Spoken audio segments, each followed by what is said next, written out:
Vamos a comenzar en el nombre del Padre, del Hijo, del Espíritu Santo. Amén. Amén. Dios te salve María, llena de gracia, el Señor está contigo.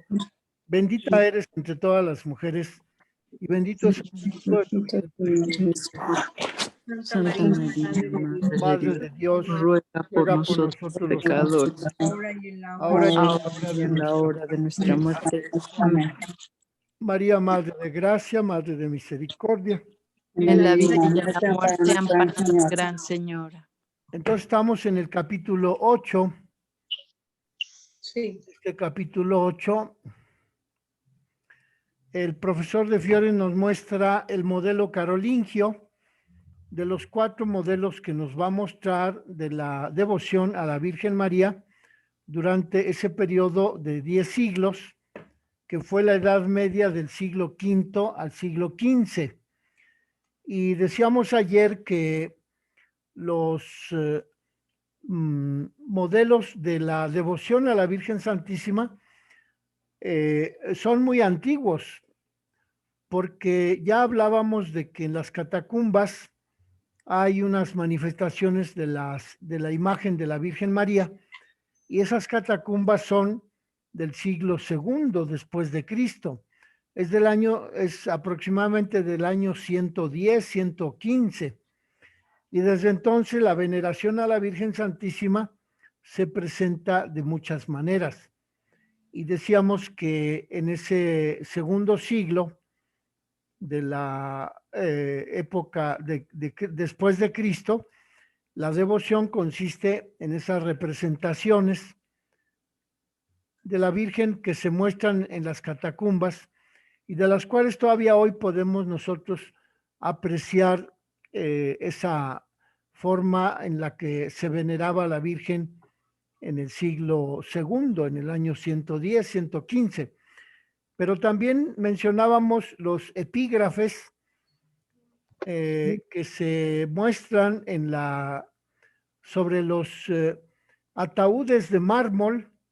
de la época cristiana, del primero, segundo, tercer siglos, en donde hay inscripciones que se refieren a la Virgen María.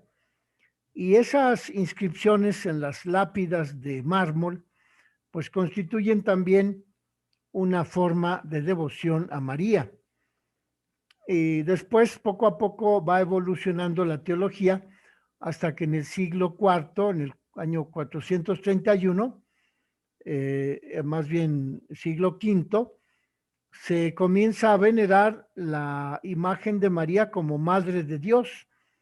y como Virgen, como en su calidad de maternidad divina y en su calidad de virginidad perpetua. Pero esas manifestaciones populares, en donde observamos en las pinturas o en algunas oraciones, como hemos visto que es el Teotocos, esas oraciones y esas pinturas se desarrollan después del siglo II después de Cristo. Es decir, que la devoción a la Virgen María en la historia de la Iglesia es tan antigua como las catacumbas, tan antigua como el siglo II después de Cristo. Pero a cada siglo va cambiando la forma en la que los creyentes en Cristo dedican su oración, su devoción a la Virgen Santísima. Entonces estamos viendo aquí con el profesor de Fiores, en el siglo V después de Cristo, de qué manera la devoción a la Virgen se muestra sobre todo en las homilías que preparaban algunos padres de la Iglesia, en donde ponían de manifiesto las virtudes de la Virgen, ponían de manifiesto la maternidad, la divinidad, la virginidad y desde luego también la asunción, porque la asunción se remonta incluso al siglo II después de Cristo, ya que tenemos en la iglesia bizantina, en la iglesia de Oriente, las imágenes relativas a la dormición de la Virgen María. Esa dormición en griego se dice koimesis, Y ya tenemos imágenes del siglo II, del siglo III, de cómo la Virgen, rodeada de los apóstoles, yacía sin vida sobre un catafalco, sobre una mesa, y junto a a esa mesa estaban los 12 apóstoles rodeando a la Virgen. Y atrás, en una segunda fila, alrededor del catafalco de la Virgen dormida, se aprecia a Jesucristo, que toma en sus brazos, en sus manos, a la Virgen Santísima para llevarla al cielo. Esa es la otra devoción a la Virgen Santísima, que también se remonta a los primeros siglos de la Iglesia, y es la devoción a la Asunción de María a los cielos. Y estamos viendo de qué manera en el siglo noveno, en este modelo carolingio, también la Virgen Santísima es venerada. Y dice el profesor de Fiores que antes que en los monasterios y que en las universidades, la teología de la Edad Media en el área occidental de Europa encuentra un ambiente propicio para venerar a la Virgen en la corte de Carlomagno. El monarca Carlomagno, que fue jefe de las huestes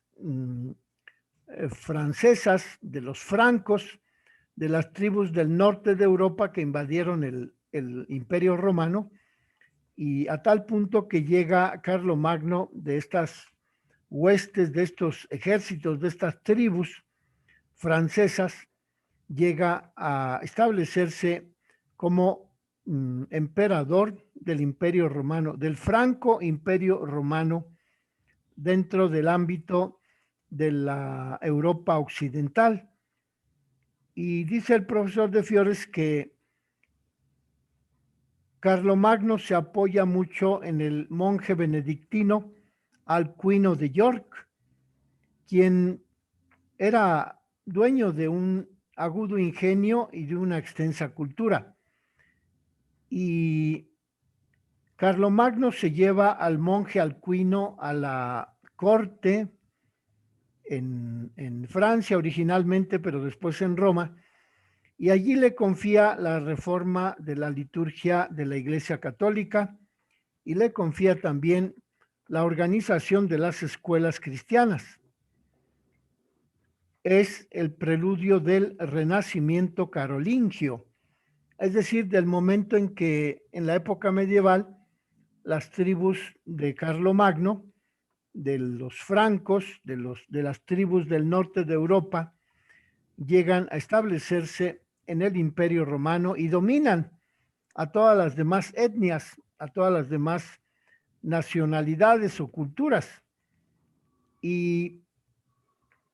en lo que se refiere a la devoción a la Virgen Santísima, este grupo, esta etnia encabezada por Carlomagno, establece una devoción armónica y significativa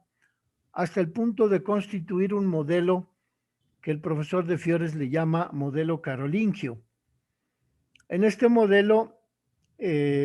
dice que un autor se refiere a este modelo carolingio de devoción a la Virgen como un puente entre la patrística y la escolástica, es decir, entre la época de los padres de la Iglesia, que abarcan sobre todo del siglo II al siglo VIII, y la escolástica, que se difunde a partir de Santo Tomás de Aquino en el siglo XII. Entonces, desde el siglo IV o V, con los padres de la Iglesia, con sus homilías marianas, hasta el siglo XIV, con Santo Tomás de Aquino, vemos un puente de la devoción de los carolingios, que en el centro de Europa, en esa zona que reconocemos hoy como Occidente, hoy le llamamos Occidente o el Imperio Occidental, encontramos esta devoción a la Virgen Santísima, en donde esta devoción se mantiene con fidelidad hacia las tradiciones de los padres de la Iglesia que comenzaron a difundir las virtudes de la Virgen en el siglo III, IV y V. Y en esta época del Renacimiento carolingio se mantiene lo sustancial de los padres de la Iglesia y se difunden y generan y promueven los títulos de la Virgen Santa como Theotokos, como Virgen, como Nueva Eva, como Santa, como intercesora. Y cambian al presentar la figura individual de la Virgen, la presentan como la figura más destacada de todos los santos que se veneran dentro de la Iglesia. Se trata pues de una evolución, un progreso en la devoción a la Virgen Santísima con los carolingios hacia el siglo IX después de Cristo. Y este modelo que el profesor de Fiores llama modelo mariano carolingio admite una nueva nota de devoción a María. Y es la nota, dice aquí el profesor de Fiores, que consiste en la piedad hacia María, cuyas expresiones más importantes de esta piedad a la Virgen Santísima, dice el profesor de Fiores, que abarcan las realidades terrenas y las realidades celestiales, y que se encuentra en el corazón de los asuntos humanos. Es decir, propiamente los carolingios lo que hacen es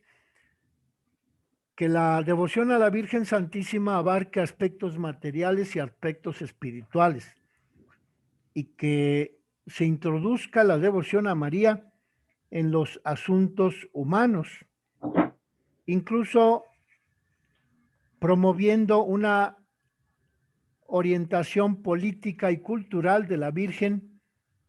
que no puede desentenderse, que no puede soslayarse, porque en esa época de la sociedad medieval, esa devoción a María en cuanto a sus manifestaciones culturales y litúrgicas hace que en esa época se caracterice a la devoción a la Virgen como una figura organizadora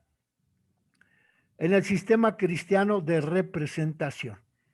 Es decir, que la Virgen Santísima llega a constituir una norma, una regla, una imagen cuya importancia se ve en las representaciones pictográficas de la época carolingia, es decir, del siglo IX después de Cristo, en esa época medieval, en donde la Virgen es como la figura que organiza a todas las demás imágenes religiosas de la fe católica. Dice el profesor de Fiores que María constituye un lugar de interrogación acerca de las sociedades pasadas, y también María en la época carolingia constituye un espacio geométrico donde los hombres se interrogan acerca de sí mismos en relación con la Virgen. Y en eso consiste la novedad de la época carolingia, porque poco a poco la figura de María se adueña de los tiempos, de los espacios, de las personas y de las instituciones de la cristiandad medieval del Imperio Romano. Y ello se nota en la liturgia, en las devociones, en las representaciones artísticas, en las peregrinaciones a los santuarios y en la devoción de los reyes de la dinastía carolingia. Por ello, la presencia de María en la vida de los monarcas carolingios, es decir, los descendientes de Carlomagno, nos ofrece la clave para ver a la imagen de la Virgen en el ámbito espiritual, pero también en el ámbito de los espacios más importantes de la vida social, cultural, de la época medieval, de este grupo de esta etnia de los carolingios, de las tribus que llegaron del norte, que son los francos, encabezados por Carlomagno. ¿Y en qué consiste la presencia de María en la perpetuidad de la dinastía carolingia? Es decir, aquí el profesor de Fiores se refiere a la durabilidad que los emperadores francos del Imperio Romano de Occidente, en esa época medieval del siglo IX, dieron a la Virgen Santísima como una característica devocional a María dentro de ese ámbito cultural que fue la etnia de los carolingios. Dice el profesor de Fiores que el subsiguiente monarca del Imperio Romano después de Carlomagno, el emperador, el monarca que se llamó Carlos el Calvo, unió su propia imagen a la de la Virgen. La piedad de este monarca, Carlos el Calvo, la piedad hacia María se expresa de manera monumental cuando funda el monasterio de Santa María de la Compiègne. El propio monarca expone sus intenciones en el acta que escribe para fundar ese monasterio. Esa acta tiene fecha del 5 de mayo del año 877, es decir, ya casi al final del siglo IX, después de Cristo, en el ámbito de la Edad Media en la Europa occidental. Y Carlos el Calvo, siguiendo el ejemplo de sus predecesores, es decir, en particular de Carlomagno, construyó una capilla dedicada a María. Y así Carlos el Calvo expresa el sentido, la importancia, la significación del gesto de construir una capilla dedicada a la Virgen. Así lo dice, lo propone el profesor de Fiores, tomando un documento de Carlos el Calvo, en donde afirma Carlos el Calvo que esa capilla, en honor de la gloriosa Madre de Dios y perpetua siempre Virgen María, hemos edificado desde sus cimientos un monasterio, al que hemos concedido el título real y con la ayuda del Señor Dios lo hemos dotado de muchos dones y hemos decretado que en ese monasterio 100 clérigos imploren la misericordia del Señor para la Santa Iglesia de Dios, para nuestros progenitores, para los antepasados y para nosotros, para la cónyuge de Carlos el Calvo y para la prole de Carlos el Calvo, para que haya estabilidad en el reino de los carolingios en esa Edad Media. Entonces vean ustedes la intencionalidad de Carlos el Calvo al fundar una capilla dedicada a la Virgen Santísima. Es la intencionalidad de poner bajo la protección de María a toda su parentela. Así lo dice así, que ha decretado que 100 clérigos imploren en esa capilla la misericordia del Señor para que la Santa Iglesia de Dios constituya un refugio para los progenitores de Carlos el Calvo, para los ancestros de Carlos el Calvo, para él mismo para la esposa de Carlos el Calvo y para los hijos de este emperador carolingio que siguió a Carlomagno en el gobierno del Imperio Romano de Occidente en ese siglo IX después de Cristo. De modo pues que la fundación de ese monasterio, dice el profesor de Fiores, el monasterio real de Santa María de Compiègne, es un asunto que concierne a todo el linaje de los carolingios. En la cumbre a los progenitores y a los antepasados. En el valle a los descendientes de Carlomagno. La figura gloriosa de María no solo estimula la reflexión sobre la genealogía, sino que además se erige en garante del orden del mundo. Es decir, que la figura de la Virgen gloriosa María, Santa María, para esta etnia, para este grupo de gobernantes del Imperio Romano de Occidente, llamados carolingios, significó la garantía de que en el mundo habría orden, puesto que al dedicarle el monasterio de Santa María de la Compiègne, el monarca Carlos el Calvo confía el estado de la Santa Iglesia de Dios y la estabilidad de todo el reino a la figura de la Virgen Santísima que se veneraba en ese monasterio. Vean entonces cómo la devoción se institucionaliza,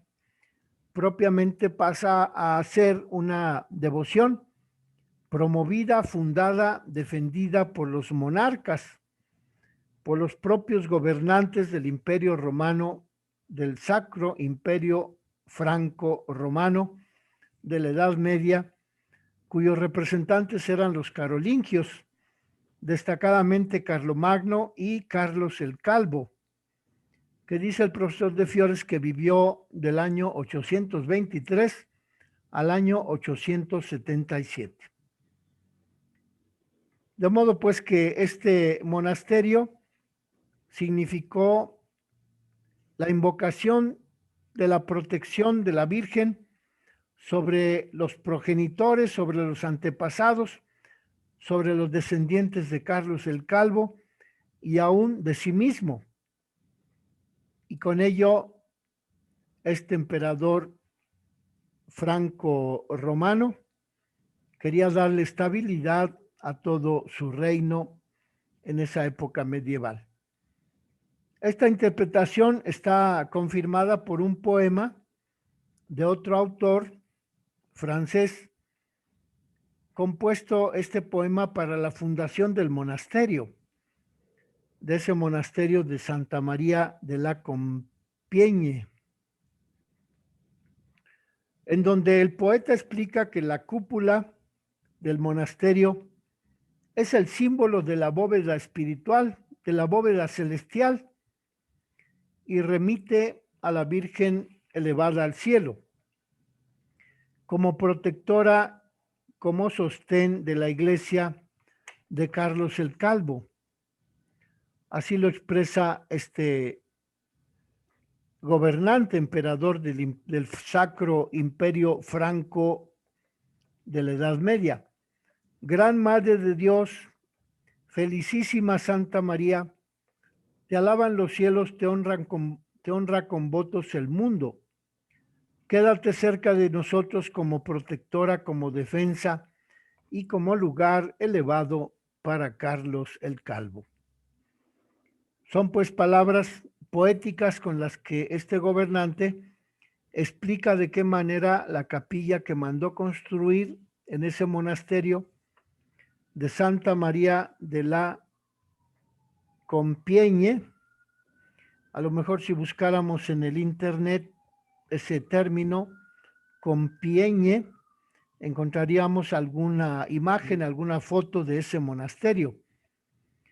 en donde el emperador franco-romano de ese imperio romano confía a la Virgen Santísima como la honra del mundo y le pide que se quede cerca de su dinastía, de su gente, de su etnia, que se quede como protectora, como defensa y como lugar elevado para Carlos el Calvo, quien te construye un edificio admirable, espléndido, adornado con variedad de columnas de mármol y una elevada mansión. Elevada, dice el autor Carlos el Calvo, elevada a una norma del 100,